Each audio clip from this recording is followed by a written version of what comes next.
IT job కోసం చూస్తున్నారా? ఐటీలో కెరియర్ బిల్డ్ చూసుకోవాలనుకుంటున్నారా? అయితే సమాధానం కోడింగ్ ట్యూటర్.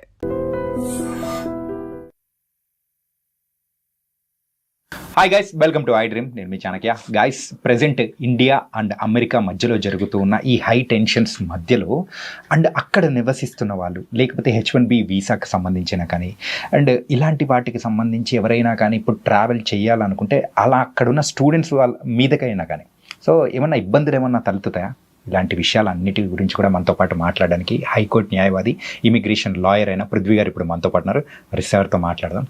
మరి విషయాలేంటో అడిగి తెలుసుకున్నాం. Hi sir. Hi Chanakya. Sir, Trump మామ టారిఫ్ల మీద టారిఫ్లు వేసేస్తూ ఉన్నాడు. అసలు ఇండియా అంటే కచ్చి గట్టి మరి కూర్చున్నాడు అన్నట్టు కూడా అనిపిస్తూ ఉంది. అది ఇట్లానే బిజినెస్ డీల్స్ దాని ప్రకారం. కాకపోతే ఎవరైతే ట్రావెల్ చేస్తూ ఉన్నారో H1B వీసాస్ అయినా కానీ అండ్ స్టూడెంట్స్ చాలామంది చదువులు అంటే ఫస్ట్ ప్రయారిటీ అనేది యూఎస్కి వెళ్ళిపోతుంటారు. మరి వాళ్ళ మీద ఏమన్నా ఇంపాక్ట్ ఏమన్నా ఉంటుందంటారా? యాజ్ ఆఫ్ నౌ చెప్పాలంటే చాణక్య 70% అమెరికా వెళ్ళే వాళ్ళు ఆగిపోయారు. 70% ఆగిపోయారు. Okay. And 25% already slots previous book అయిపోయి అండ్ నేను వెళ్ళాలి ఖచ్చితంగా, నేను యుఎస్లోనే ఎంఎస్ చేయాలి అన్న ఒక ఉద్దేశం ఉన్నవాళ్ళు తప్ప మిగతా వాళ్ళందరూ ఆగిపోయారనే చెప్పచ్చు. ఇప్పుడు ఈ స్టూడెంట్స్ యాజ్ ఆన్ నౌ పెరగాలి అంటే ఇంపాసిబుల్ చాణక్య. ఓకే. ఎందుకంటే ఆల్రెడీ ఒక రకమైనటువంటి ఫియర్ ఎస్టాబ్లిష్ అయిపోయింది ఒక పిల్లలకి. అదొకటి కూడా ఎప్పుడు లేనట్టు ట్రంప్ ఫస్ట్ టైం యూనివర్సిటీస్ మీద పెత్తనాలు చేయటం మొదలుపెట్టాడు. యూనివర్సిటీస్ ఇట్లా ఉండాలి, యూనివర్సిటీస్ మీరు స్పాన్సర్ చేయకూడదు. ఈవెన్ అక్కడ ఉండేటువంటి ఎడ్యుకేషన్ డిపార్ట్మెంట్ని తీసేశాడు. ఎడ్యుకేషన్ డిపార్ట్మెంట్ అంటే ఎడ్యుకేషన్ మినిస్ట్రీ ఉంటుంది కదా మనకి, అట్లాగా ఎడ్యుకేషన్ మినిస్ట్రీని తీసేశాడు. తీసేసి అక్కడ ఇంకా ఫండింగ్ ఆఫ్ లోన్, వీళ్ళకి ఇచ్చేటువంటి స్టూడెంట్స్కి ఇచ్చే లోన్స్ కానీ వాళ్ళకి ఇచ్చే స్కాలర్షిప్స్ మొత్తం తీసేశాడు. ఏదైనా సరే యూనివర్సిటీసే పెట్టుకోవాలని చెప్పేసి హీస్ డిస్కరేజింగ్. మెయిన్ ఏంటంటే తనకి ఒక రకమైన థ్రెట్ ఉంది అక్కడ. థ్రెట్ ఇన్ ద సెన్స్, ఈ పాలస్తీనా వార్ తర్వాత ఇరాన్ వార్ తర్వాత, అక్కడ ఇజ్రాయెల్ అండ్ పాలస్తీనా డిస్టర్బెన్సెస్ తర్వాత అక్కడ ఉండేటువంటి ఒక వర్గం వ్యక్తులు పాలస్తీనా సపోర్ట్ చేస్తున్న ర్యాలీలు తనకి ఒక రకమైన టెన్షన్ క్రియేట్ చేస్తున్నాయి. అండ్ అబ్రాడ్లో జరిగినటువంటి బాంబింగ్స్ ఎప్పుడు తక్కువే ఉంటాయి ఈ మధ్యకాలంలో. ఈ మధ్యన ఇజ్రాయెల్ దగ్గర జరిగినటువంటి ఒక బాంబ్ బ్లాస్ట్ అన్నది, ఇదంతా కూడా ఒక రకమైన టెన్షన్ క్రియేట్ చేసి స్టూడెంట్స్ని కంట్రోల్ చేయాలి అన్నది ఏదైతే ఉందో అక్కడ డైరెక్ట్గా లిబర్టీ అనేటువంటి ఒక basic principle of American constitution దెబ్బతింటూ మొదలుపెట్టింది. ఓకే. ఈ యాంగిల్స్లో ఏమవుతుందంటే స్టూడెంట్ ఇన్ గోయింగ్ తగ్గారు, అక్కడికి వెళ్ళే వాళ్ళు తగ్గారు. అండ్ ఎప్పుడైతే ఈ ఇన్కమింగ్ స్టూడెంట్స్ తగ్గారో ఈ ఉన్న స్టూడెంట్స్ భయం మొదలైంది. వాళ్ళు కూడా సోషల్ మీడియాస్ అన్ని మీకు హ్యాండిల్స్ ఇవ్వండి, మీ యొక్క క్రెడెన్షియల్స్ మాకు హ్యాండ్ ఓవర్ చేయండి, మీ సోషల్ మీడియాస్ నేను ఓపెన్ చేస్తాను అంటే ఏదైనా ఒక వీడియో ఏదైనా వచ్చింది అనుకోండి, పాలస్తీనాకి సంబంధించి సపోర్ట్ చేస్తున్నవాడు ఎవడో ఫ్రెండ్ పెడతాడు అనుకోండి, వాడు చూశాడు అనుకోండి, then he will be doubted అనమాట. అతను డౌట్ పడతారు, స్కానింగ్ లోకి వచ్చేస్తారు. అలా ఆ రకంగా ఒక రకమైన ఇన్సెక్యూరిటీ అనేది అక్కడ వెళ్తున్న స్టూడెంట్స్కి, అక్కడ ఉన్న స్టూడెంట్స్కి డెవలప్ అయింది. But it is not a longitive end as such. అది ఎక్కువ నాళ్ళు ఉంటుంది అయితే ఐ డోంట్ థింక్ సో.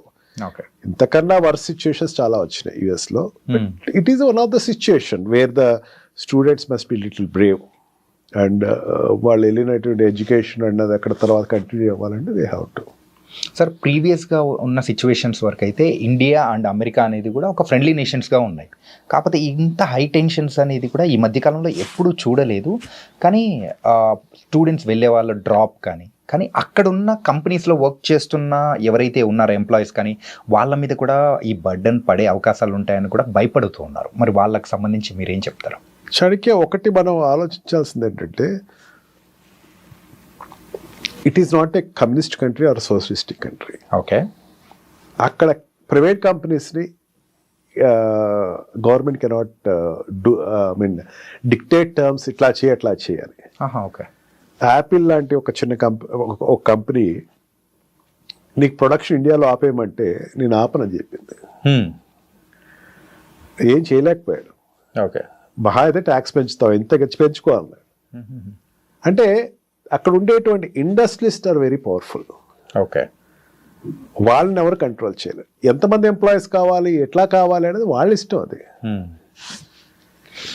అంటే కంట్రీ సిచ్యుయేషన్స్, కంట్రీ మధ్య ఉండేటువంటి కొన్ని వాట్ వి కాల్ కామర్స్ సంబంధించిందో లేకపోతే ఈ బిజినెస్ సంబంధించిందో ఉండే రిలేషన్షిప్ వేరు, ఆల్రెడీ వెళ్ళిపోయినటువంటి వాళ్ళు ఆల్రెడీ వెళ్తున్న వాళ్ళ యొక్క సిచ్యుయేషన్ వేరు. ఓకే, ఇప్పుడు ఏదైనా ఇండియన్ కాలేజెస్ తీసుకుందాం, ఇప్పుడు ఇంజనీరింగ్ కాలేజ్ లేకపోతే గవర్నమెంట్ కాలేజ్, మెడికల్ కాలేజ్, వాళ్ళు ఎక్కువ దేని మీద ఆధారపడతారంటే ఎన్ఆర్ఐ సీట్లకి అండ్ పేమెంట్ సీట్ల మీద ఆధారపడతారు. మీరు ఎవరైనా ఏ కాలేజ్నైనా అడగండి, ఓపెన్ ట్రూత్ అది. అక్కడ కూడా అంతే, అబ్రాడ్ నుంచి వచ్చే స్టూడెంట్స్ దగ్గర నుంచి డబ్బు డైరెక్ట్గా వస్తుంది వాళ్ళకి. ఓకే, ఈ డబ్బు అన్నది స్కాలర్షిప్లు పెట్టాలి. అక్కడ లోకల్గా ఉండేటువంటి సిటిజన్స్ నుంచి వచ్చేటువంటి స్టూడెంట్స్ ఎవరైతే ఉన్నారో వాళ్ళందరికీ డబ్బులు అది పెట్టుకోవాలి, కంట్రీ పెట్టుకోవాలి. వీళ్ళు పే చేస్తారు, వాళ్ళకి ఇది పే చేయాలి. ఓకే, ఆ బిజినెస్ పరంగా ఎడ్యుకేషనల్ బిజినెస్ ఆధారంగా చూసుకుంటే ఏ కంట్రీ కూడా ఈ అమెరికన్ ఏ యూనివర్సిటీ కూడా they won't leave that hope Indian students రానివ్వద్దు అన్నది ఆ యూనివర్సిటీస్ మెయింటైన్ చేయట్లా. ఓకే, ఇటు చాలా వరకు ఏమవుతుందంటే ఒక సోషల్ మీడియా మిస్రిప్రజెంటేషన్ అనే నేను అనుకుంటున్నాను. అంటే ఇప్పుడు మనం చూసేది అనేది కూడా చాలా వరకు కాదు, ట్రూత్ తక్కువ. ఓకే, ట్రూత్ కి సత్య దూరం చాలా ఎక్కువే ఉన్నాయి. Yes sir. అలాగే ఆ ట్రంప్ ఇంతకుముందు అంటే ఎప్పుడైతే గవర్నమెంట్లోకి వచ్చారో సార్, అధికారంలోకి వచ్చిన తర్వాత గోల్డ్ కార్డ్ అనేది కూడా ప్రవేశపెట్టారు కదా సార్, మరి దాని సంగతి ఏంటి సార్ ఇప్పుడు అది? Yes, gold card is going good for him.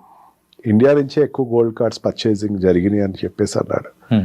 Business visa, EB visa ఏదైతే ఉందో అది దాన్ని తగ్గించాలనే ఉద్దేశంతో గోల్డ్ కార్డ్ అనేది పెట్టాడు.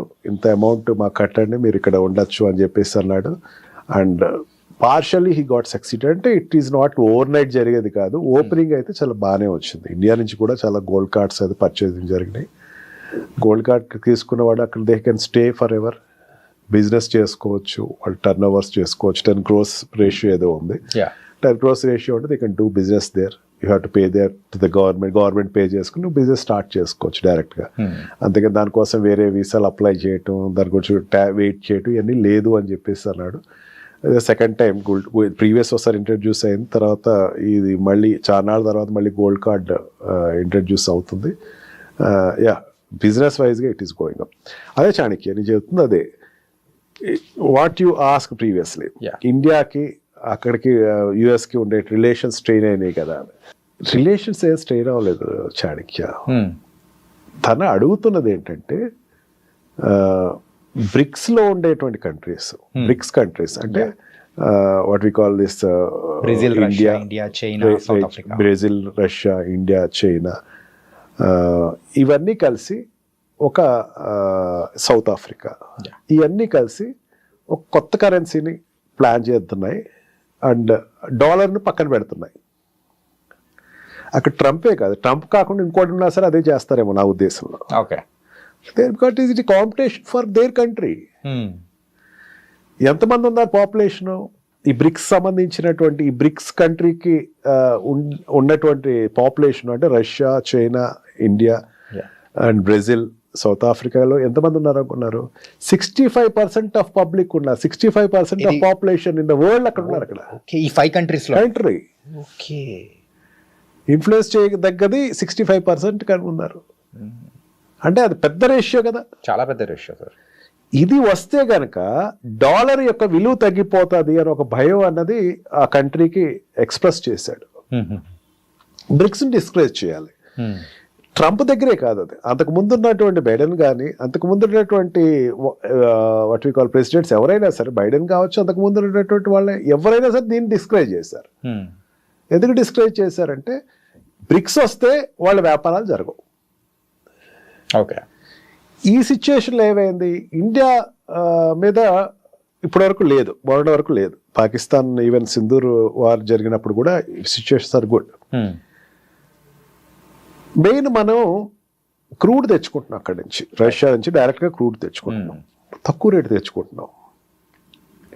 అమెరికాకి నష్టం కాదు దానివల్ల నష్టం ఎవరికంటే నాటో కంట్రీస్కి నష్టం. అంటే European countries, NATO excluding America, ఆ యూరోపియన్ కంట్రీస్కి నష్టం. వాళ్ళ కంట్రీస్ నుంచి తెచ్చుకోవాలి, అది జరగట్లా. అండ్ ఆల్సో మనం అప్పు చాలా వరకు పే చేస్తాం. మరి చాలా ఎక్కువ అప్పు ఉండేది క్రూడ్లో.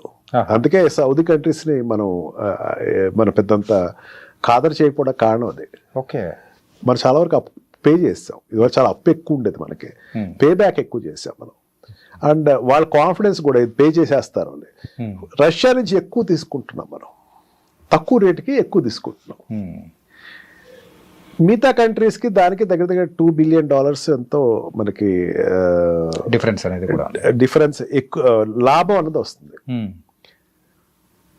ఇక్కడ ఏమైందంటే తనకి అక్కడ జరుగుతున్న వార్కి, రష్యాకి జరుగుతున్న వార్లు ఏమైందంటే ఎప్పుడైతే ఈ నాటో కంట్రీస్ ఒత్తిడితోటి యుఎస్ ఈ స్పీకింగ్ ఏ న్యూ ఫార్మ్లా నువ్వు ఇండియా నువ్వు వెళ్ళి అక్కడ తెచ్చుకోవద్దు అని.